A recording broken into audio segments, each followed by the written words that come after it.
Estás viendo la televisión comunitaria de Salgar. Televisión con sentido social.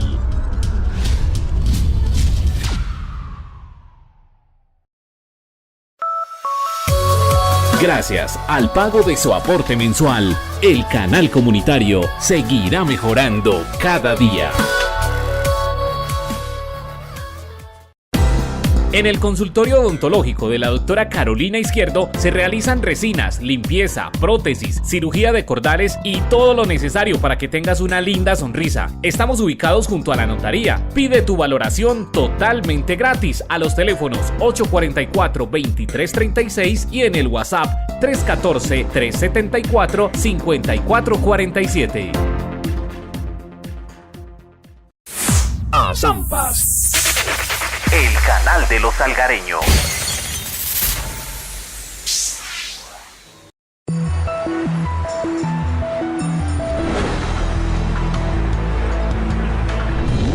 Muy bien, ella está usando su inteligencia vial. No se las da de viva y cruza por donde toca. Use usted también su inteligencia vial. AMAR, Asociación Mutual Arcoíris, ofrece a la comunidad salgareña sus servicios de ahorro, crédito, salud, recreación, educación solidaria y auxilio exequial en dinero. Estamos ubicados en la carrera Caldas, número 2920, media cuadra abajo de la alcaldía. Teléfono 844-2103. Celular 313-759-0456. Porque en Salgar tenemos oportunidades para todos. AMAR, Asociación Mutual Arcoíris.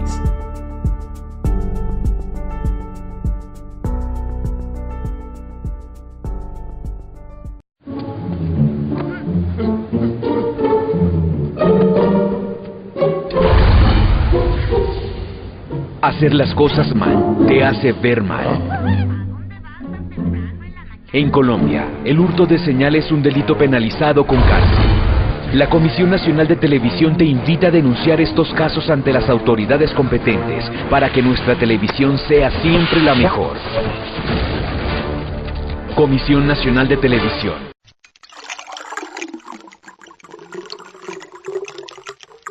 Azampas Televisión.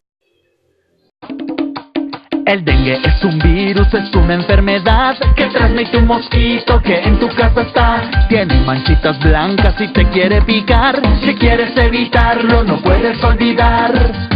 Cuida el agua, no la dejes pasar. Hay mosquitos, así tienes que sacar. El control del dengue lo...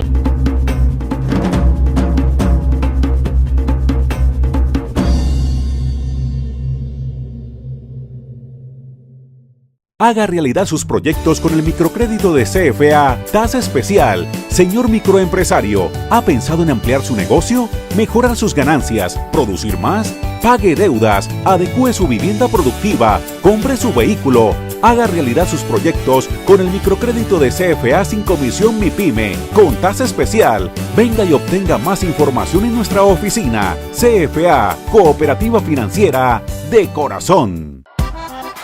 Estás viendo Azampas Televisión, televisión comunitaria para toda la familia.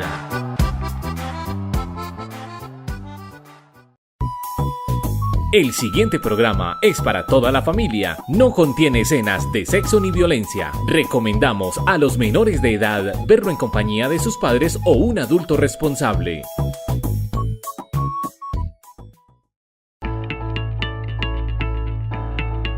Azampas Televisión presenta un espacio para que te informes y aprendas sobre leyes. Te invitamos a ver Consultorio Jurídico con el especialista en Derecho Administrativo de la Universidad de Antioquia, Alberto Ramos Echeverry.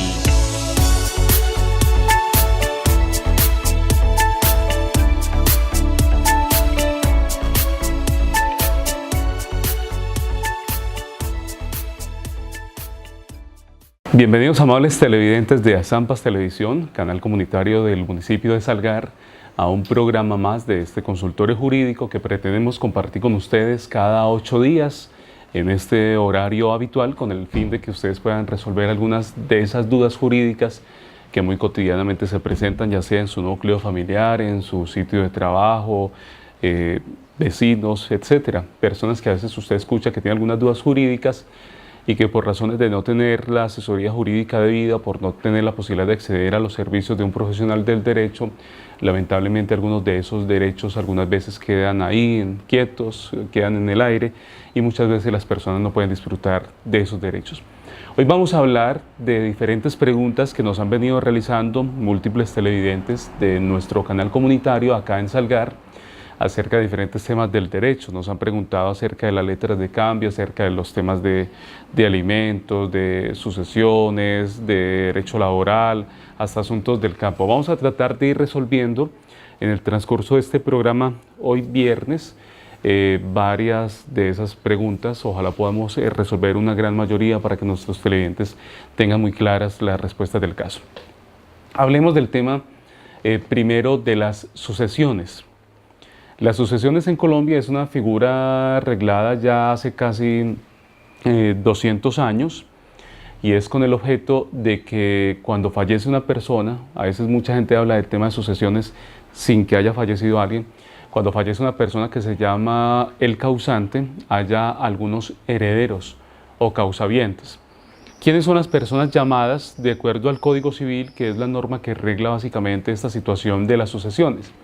Las personas llamadas a suceder son las siguientes. Por ejemplo, si hay papá, muere Pablo, que es casado con Ana. Pablo y Ana tienen 2 hijos. Entonces, al morir Pablo, lo que ellos tengan va a ingresar en sucesión el 50% para la mamá, porque hay que entrar a hacer la disolución de la sociedad conyugal también, y el otro 50%, la otra parte, para los hijos, ¿sí? Ojo, en el tema de los hijos, es que él tiene un hijo que es natural, pues ese ya es un término antiguo, un término que era hasta peyorativo y feo, porque pues todos los hijos somos naturales, no hay ningún hijo que no sea un hecho de la naturaleza, ¿cierto? Tanto los hijos matrimoniales como los hijos extramatrimoniales, como los hijos de crianza, como los hijos por adopción, entran como legítimos sucesores de la persona que ha fallecido. Listo, para que tengan eso claro, porque a veces se piensa que este como es hermano medio nuestro, no tiene los mismos derechos que nosotros, y no es así. O se piensa que como este es un hijo de crianza, no tiene los mismos derechos que nosotros, y no es así. Listo, para que vayamos resolviendo esa situación y la tengan en claro, porque esa ha sido una pregunta de los televidentes. ¿Quiénes tienen derecho a participar de un proceso de sucesión? Listo. Ahora, supongamos, Pablo y María viven juntos, Pablo fallece y María es la única supérsete, la única persona que queda viva, porque no hay hijos, no hay nadie más, entonces ese proceso de sucesión va a ser todo para María. Ahora, supongamos que Pablo y María fallecen y quedan hijos, entonces van a ser solamente los hijos los herederos, ¿cierto? Ahora, vamos a poner el ejemplo de una persona que no sea casada. La persona, Pablo fallece, por decir X nombre, ¿cierto? Pablo fallece y tenía 2 hijos. Entonces entran esos hijos dentro del proceso de sucesión con un legítimo derecho a participar de ese asunto. Ingresarían también los padres, hay que mirar las circunstancias específicas. Pablo fallece y no tiene hijos, pero sí tiene los papás vivos, entonces ingresan los papás, ¿cierto? Se va extendiendo hacia arriba, ¿quiénes son mis superiores, mi papá, mi mamá? O se extiende hacia abajo, ¿cierto? El tema de las sucesiones. Pablo fallece y no tiene hijos, es decir, descendientes, sino tiene ascendientes, no tiene papá, no tiene mamá, pero ojo, al lado tiene hermanos. Entonces los hermanos van a entrar como legítimos sucesores, ¿sí? Ahora, Pablo fallece pero no tiene hacia arriba padres, hacia abajo hijos, ni a los lados hermanos, pero sí tiene tíos. Entonces ese tema entraría a la sucesión a los tíos. Y finalmente, si no hay ningún causaviente de esto, si no hay ni hermanos, ni padres, ni hijos, ni tíos, ni sobrinos, entonces entra el bienestar familiar a recibir lo que él haya dejado en vida. Y es una situación, amables televidentes, que yo pienso, y una recomendación como abogado, para que ustedes las tengan pendientes, no es como muchas veces uno escucha, yo dejo eso ahí y que se maten. Cuando usted fallece, cuando la persona que tiene los bienes fallece, las familias, cuando son papá o mamá, generalmente los que fallecen, las familias muchas veces terminan desuniéndose y por las propiedades, por las posesiones, por lo que haya, por el dinero, terminan peleando y terminan matándose. Entonces, ¿qué es lo sabio? Lo sabio es utilizar una figura que se llama el testamento. Usted puede testar, hacer un testamento para que cuando yo fallezca, entonces todo esto le queda a X persona, a mi hijo, en fin, todo eso tiene un asunto reglado de ley, y entonces ahí es donde tenemos los derechos también a los abogados a dar las asesorías correspondientes para que las cosas sean sujetas a derechos, sean sujetas a la ley. En vida, por ejemplo, también se pueden hacer algunos contratos, como el contrato de compraventa o el contrato de donación, inclusive la promesa de donación. Y si eso no resulta violatorio de derechos sucesorales, entonces eso va a ser válido. También en vida, por ejemplo, yo, Alberto, digamos, tengo 60 años de edad, tengo una finca, o tengo un carro afiliado a la empresa de transporte, o tengo un supermercado que produce unos réditos mensuales interesantes. Yo ya digo, 60 años, yo ya quiero descansar, yo no quiero que mis hijos se vayan a quedar sin nada, o mi esposa, etcétera. Entonces yo digo, le voy en vida, como son 3 hijos, para que ellos no peleen cuando yo esté muerto. Inclusive yo soy muy amigos, muy hermanos, muy familiares en el sentido de que se quieren mucho pues con familia, pero cuando hay sucesiones pueden pasar todos estos problemas. ¿Qué hago yo en vida? En vida digo, listo, yo le voy a asignar este supermercado a usted, Juan, le voy a asignar este bus afiliado a la empresa de transportes a usted, Carolina, y le voy a asignar estas acciones, esta finca que tengo a usted, José, pero me va a reservar el usufructo. Es decir, solamente el día en que yo fallezca, usted va a ser el propietario, usted va a ser el dueño completo al 100% de esa finca, de ese bus, de ese supermercado. Y mientras yo siga vivo, entonces yo voy a seguir recibiendo los ingresos, yo me voy a usufructar, es decir, voy a disfrutar del uso de eso y de los frutos que produzca ese bien. Esas son posibilidades que hay alternas para el tema de la sucesión, para evitar que posteriormente al fallecimiento de algún pariente comiencen a generarse todos esos problemas. Otra pregunta que nos hacen: señor abogado, es que yo era hermano medio de X persona e hicieron la sucesión la hicieron hace 3 años y a mí no me tuvieron en cuenta. Entonces, ojo, ahí la recomendación para la persona que nos escribió esa pregunta es la siguiente: hay una posibilidad y es la acción de petición de herencia, es decir, usted tiene un máximo de 10 años después de que se hizo el tema herencial para usted hacer la solicitud. Obviamente no es conveniente esperar tanto tiempo para uno reclamar la herencia que a uno le toca, a pesar de haberse hecho la sucesión, porque si uno tiene ese derecho a uno se lo deben garantizar.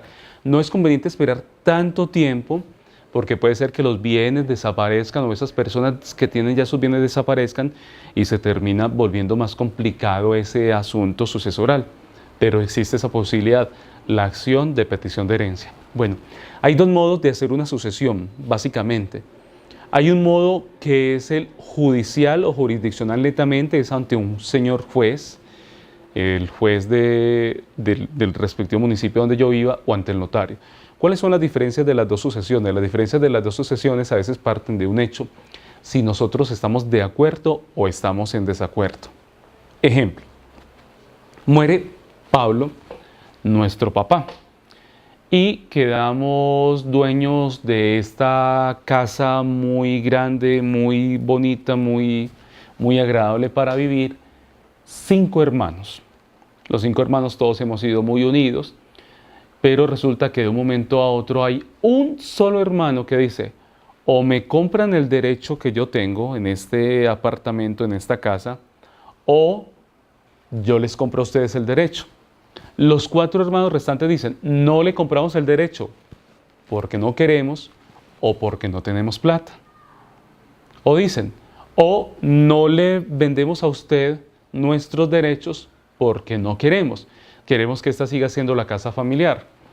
Entonces, esa persona que ya es un heredero, que ya es un causaviente, que ya tiene derecho dentro de un proceso de sucesión a que se le entregue la quinta parte de todo a él, y digamos que la casa vale 1.000 millones de pesos y esa persona tiene problemas económicos o tiene expectativa de hacer algún negocio con esos 200 millones de pesos, ¿qué le tocaría? O con esos 20 o con los 10 dividiendo por 5. Esa persona no está obligada a permanecer digamos, en comunidad, en conjunto con las otras personas. Entonces ahí es donde puede ir ante el juez y presentar la demanda de sucesión. Y quieran los otros 4 hermanos restantes, o si son 10 y es uno solo y los otros 9, y quieran el resto de hermanos, sean los que sean, la cantidad que sea, o no quieran, la sucesión obligatoriamente se va a adelantar ante el señor juez. Porque como hubo la posibilidad de que yo les compro a ustedes los derechos, o cómprenme mi derecho, o yo les vendo mi derecho, ¿cierto? Y no se hizo, entonces pues esta persona realmente tiene la posibilidad legal de disfrutar del dinero que le tocaba. Entonces, en ese sentido, habrá que adelantar el proceso de sucesión ante el juez del municipio. Ahora, puede ser que tengamos esta casa que valga 200 millones de pesos, somos 4 hermanos, los 4 hermanos pues por X circunstancias no queremos ya vivir en esta casa, o porque nos trae los recuerdos de esa persona cuando estuvo viva, o porque tenemos las necesidades económicas, o porque estimamos que con los 50 millones de pesos que nos va a tocar podemos hacer otro negocio, o podemos ampliar la casita donde vivimos con nuestra familia actual, etc. En ese caso, las 4 personas, si se ponen de acuerdo para hacer la sucesión, pueden presentar la sucesión ante el notario del municipio. Para ese efecto se requiere que el proceso sea adelantado ante un abogado porque, como les acabo de mencionar, el trámite es un proceso y el proceso tiene unas formas, unas normas especiales que dicen cómo se realiza, y una de ellas es que debe realizarse con un abogado. Y ya ese abogado se encarga de realizar todo el trámite, y un trámite en notaría que puede demorar unos meses, en un juzgado puede demorar el doble del tiempo. Un trámite en notaría, un trámite sucesoral que puede dejar cierta cantidad de dinero, si se realiza en juzgado y hay que ir a un remate de los bienes porque no están de acuerdo en un tema de asignación o de partición, qué sé yo, pueden quedar con menos dinero. ¿Listo? Ese es el tema de las sucesiones. Fueron 3 preguntas las que nos hicieron, pero nos dio la posibilidad de ampliar a todo ese tema. Y ojo, una última sobre sucesiones. Por ejemplo, Andrés y María son herederos de mi abuela, ¿sí? Andrés y María son herederos de mis abuelos. Yo soy el hijo de Andrés y María, y Andrés y María fallecen, y mis abuelos pues ya fallecieron también, pero no se ha hecho la sucesión. Y Andrés y María tienen más hermanos. Entonces yo, como hijo de Andrés y María, entro en representación. Listo, eso es lo que llaman representación. Cuando fallece una de las personas que le toca participar en la sucesión porque son causaviente, son 8 hermanos, falleció uno de los hermanos, entonces entra el hijo de ese hermano o el nieto de ese hermano, y así se va yendo, ¿cierto? Es lo que se llama en el tema de las sucesiones el heredero en representación. Listo, ténganlo ahí pendiente. Vamos a hablar de otro asunto, otras preguntas que también nos hacen. Nos escribe, no menciono los nombres de las personas, precisamente por la prudencia, por el respeto hacia esas personas, de que quieran guardar pues como su imagen. Otra persona nos escribe y nos pregunta que si una letra de cambio tiene validez o no tiene validez. Entonces son las preguntas cotidianas que la gente a veces se hace y que no son resueltas por una persona que sepa del tema, sino que entre amigos van hablando, van resolviendo el asunto, y resulta que no es a veces la respuesta adecuada. Primero, debo mirar si una letra de cambio es con protesto o sin protesto. En las letras de cambio ahí dice, dentro de la misma, con protesto o sin protesto. porque dependiendo del tipo de letra de cambio que sea, hay o 1 año o 3 años máximos para demandarla. Ojo, yo le presto una plata a X persona hoy, 1 de enero, para que esa persona me la pague el 1 de julio. ¿Cuándo se vuelve exigible? ¿Cuándo puedo yo cobrar esa letra? A partir del 1 de julio. Ojo, yo no puedo ir a cobrarla antes porque entonces la otra persona que me iba a pagar, esa persona me garantizó a mí desde el principio que la plata la tendría para el 1 de julio, no para antes, ¿sí? Igualmente, la persona a la que yo le presté la plata no me la puede pagar antes del 1 de julio si yo no se la recibo, porque yo esperé generar unos intereses económicos para mí desde enero hasta julio. Entonces, si esa persona me va a pagar, si yo quiero, le recibo la plata y terminamos el tema de la letra. O si no, que me pague los intereses restantes hasta el mes de julio, porque a veces esa expectativa de parte y parte. Ahora, las letras de cambio tienen algo que se llama el principio de literalidad, es decir, lo que esté escrito. Por ejemplo, si en la letra de cambio escribimos 500.000 pesos, pero en letras escribimos 5 millones, entonces, ¿cuál sería la deuda que se demandaría? ¿Se demandarían 500.000 pesos o 5 millones? Como acabamos de hablar de un principio de literalidad, lo que está escrito en letras es 5 millones. Entonces no se demandarían los 500.000 pesos, sino los 5 millones. Cuando hay dudas entre la cifra escrita y entre la letra, se aplica las letras. 5 millones en este caso. Las letras deben tener un requisito obligatorio, es que digan cuándo fueron hechas y cuándo se vencen. Y vencerse es que se cumpla la obligación, que se pueda demandar. Y una letra es lo mismo que un título valor, que un pagaré o que un cheque. Si uno hace un préstamo con un pagaré, pero si la otra persona no tiene con qué pagar, pues el pagaré no va a servir de mucho. Si a uno le giran un cheque, pero un cheque es que sin fondos, pues eso no va a servir de mucho. Ya después podrá iniciarse la acción cambiaria o la acción penal, en fin.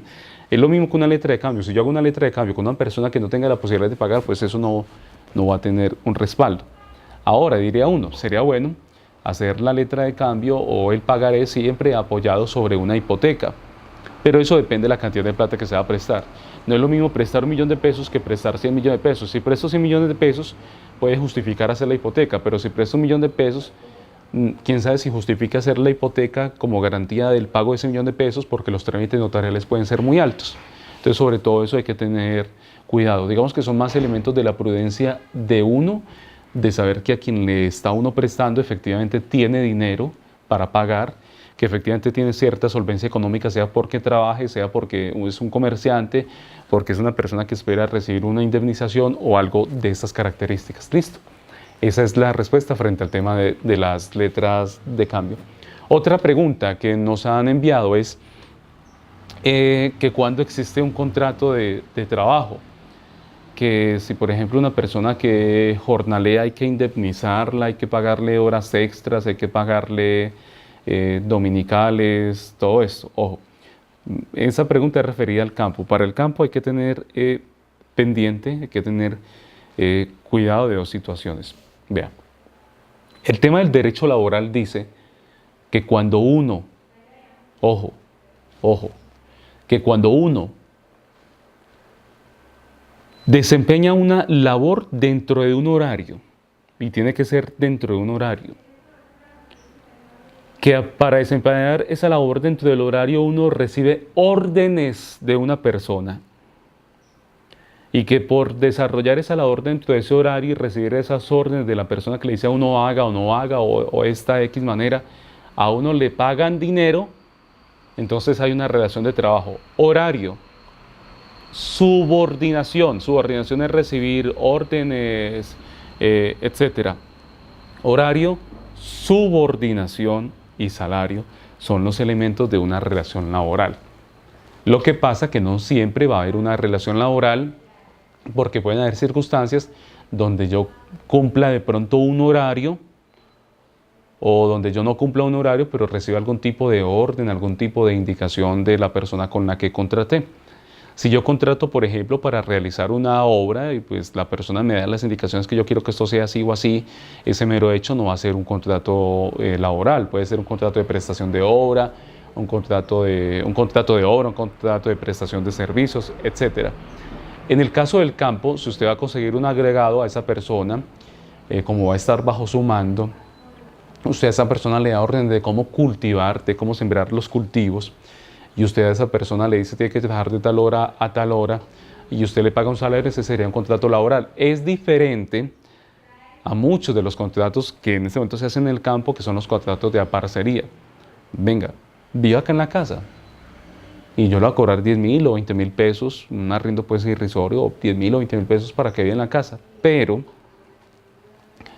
vamos a trabajar la finca en compañía. Si trabajamos la finca en compañía, lo que sea un contrato de aparcería, en ese caso no hay una relación laboral.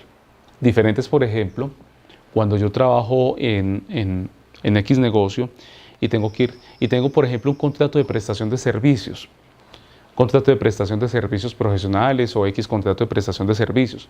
Y para ese contrato de servicios yo tengo que ir a cierta hora y salir a cierta hora. No me puedo ausentar del sitio en esas horas. Aparte de eso, a mí me dan órdenes y me pagan.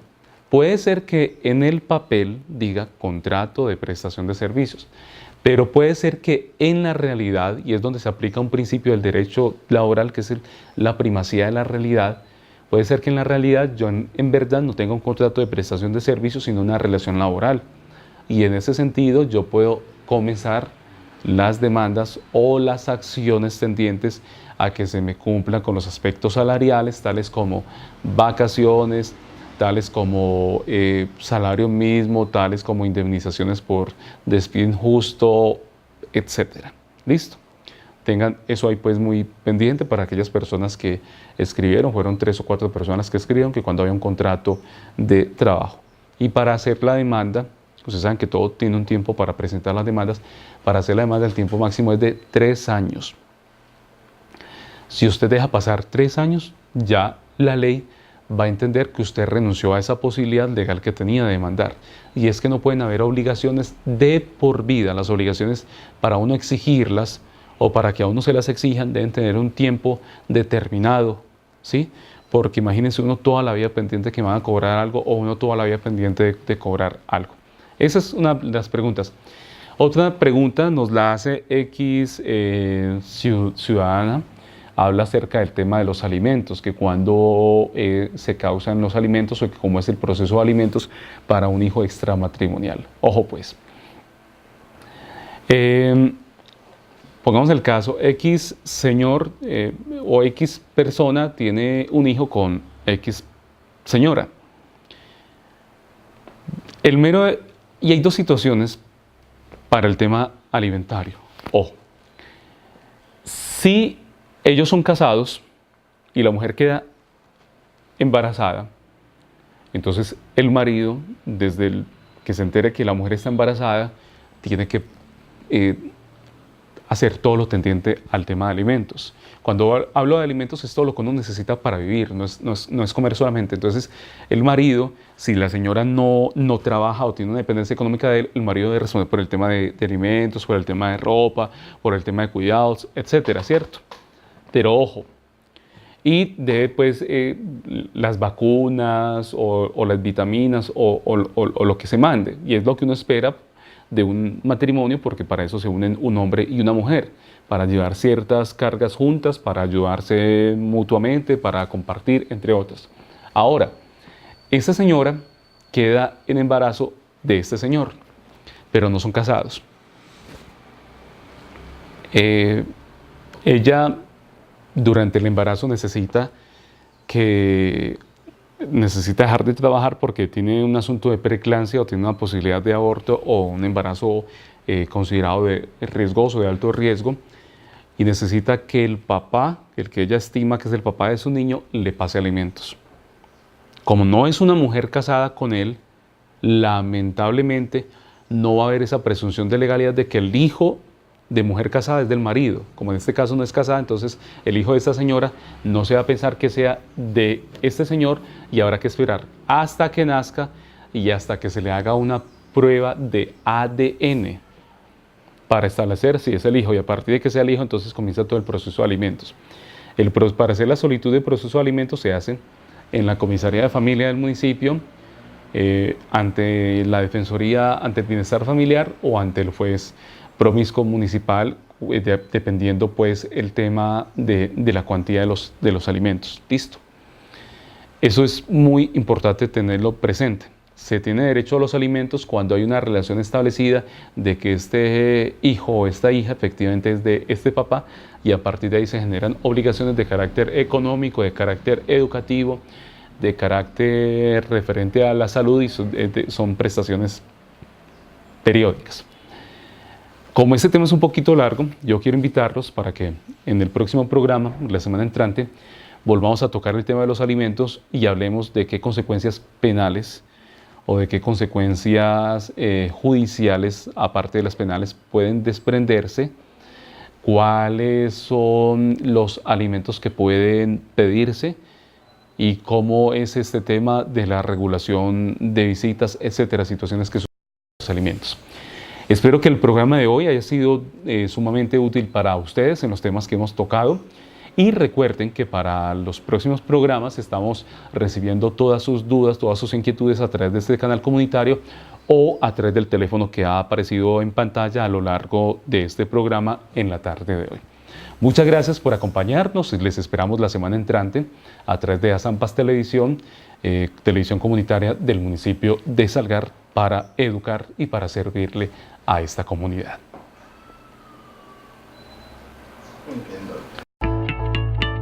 Azampas Televisión presentó Consultorio Jurídico, un programa que te instruye sobre temas legales.